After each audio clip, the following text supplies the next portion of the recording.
नमस्कार। इन खबर में आपका स्वागत है। कांग्रेस नेता राहुल गांधी को कोर्ट द्वारा सजा सुनाने के बाद जैसे ही स्पीकर ने उनकी लोकसभा सदस्यता खत्म करने का नोटिफिकेशन जारी किया, उसके बाद हंगामा बरप गया है।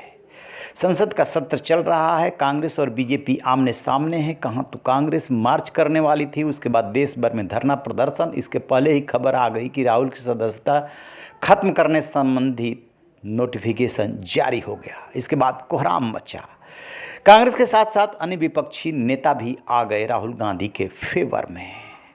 भला बहन प्रियंका कैसे मानती, वो राहुल गांधी के घर पहुंची और एक के बाद एक 4 ट्वीट उन्होंने किए हैं और सीधे प्रधानमंत्री नरेंद्र मोदी पर हमला बोला है। सबसे पहले उन्होंने नरेंद्र मोदी को ट्वीट करते हुए लिखा कि आपके चमचों ने एक शहीद प्रधानमंत्री के बेटे को देशद्रोही और मिर्जाफर कहा। आपके एक मुख्यमंत्री ने सवाल उठाया कि राहुल गांधी का पिता कौन है। कश्मीरी पंडितों के रिवाज निभाते हुए एक बेटा पिता की मृत्यु के बाद पगड़ी पहनता है, अपने परिवार की परंपरा कायम रखता है। फिर लिखती हैं वो कि भरी संसद में आपने पूरे परिवार और कश्मीरी पंडित समाज का अपमान करते हुए पूछा कि वो नेहरू नाम क्यों नहीं रखते, लेकिन आपको किसी जज ने 2 साल की सज़ा नहीं दी, आपको संसद से डिस्क्वालीफाई नहीं किया। राहुल जी ने एक सच्चे देशभक्त की तरह अडानी की लूट पर सवाल उठाया। नीरव मोदी और मेहुल चौकसी पे सवाल उठाया। क्या आपका मित्र गौतम अडानी देश की संसद और भारत की महान जनता से बड़ा हो गया है कि उसकी लूट पर सवाल उठा तो आप बौखला गए। आप मेरे परिवार को परिवारवादी कहते हैं। जान लीजिए, इस परिवार ने भारत के लोकतंत्र को अपने खून से सींचा है। फिर चौथा ट्वीट किया, जिसे आप खत्म करने में लगे हैं। इस परिवार ने भारत की जनता की आवाज़ बुलंद की और पुश्तों से सच्चाई की लड़ाई लड़ी। हमारी रगों में जो खून दौड़ता है उसकी एक खासियत है, आप जैसे कायर सत्तालोभी तानाशाह के सामने कभी नहीं झुका और कभी नहीं झुकेगा। आप कुछ भी कर लीजिए। इस तरीके से प्रियंका गांधी ने एक के बाद एक 4 ट्वीट करके बोला है हमला। अब इस पर सोशल मीडिया में ज़बरदस्त रिएक्शन भी हो रहा है। कुछ लोग फेवर में आ गए हैं, कुछ लोग ट्रोल करने की कोशिश कर रहे हैं।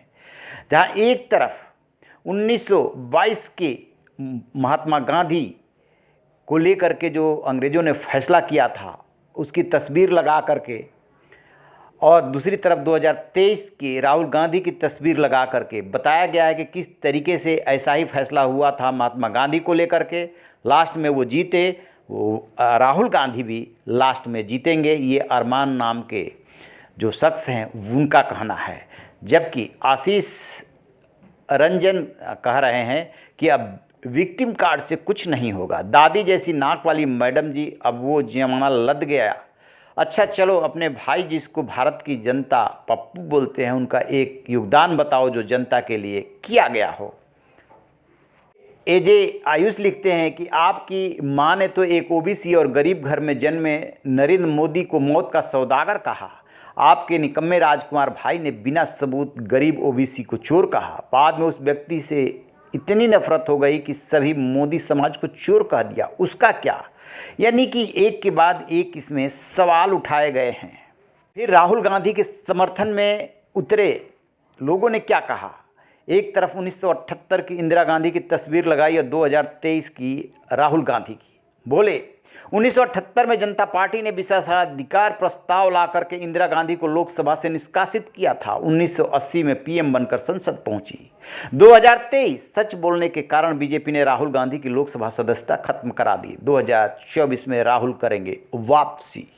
इस तरीके से प्रियंका गांधी के ट्वीट के बाद पक्ष और विपक्ष यानी कि राहुल गांधी का समर्थन करने वाले और राहुल गांधी का विरोध करने वाले सभी आ गए हैं सोशल मीडिया पे और अपने अपने हिसाब से कमेंट कर रहे हैं। लेकिन प्रियंका गांधी ने जिस तरीके से आक्रोश व्यक्त किया है, कांग्रेस ने आक्रोश व्यक्त किया है, उससे लगता नहीं कि कांग्रेस जो है झुकेगी। 2024 का चुनाव सामने है। कांग्रेस भी राजनीति कर रही है, बीजेपी भी राजनीति कर रही है और कांग्रेस के साथ साथ अन्य विपक्षी दल भी राजनीति कर रहे हैं।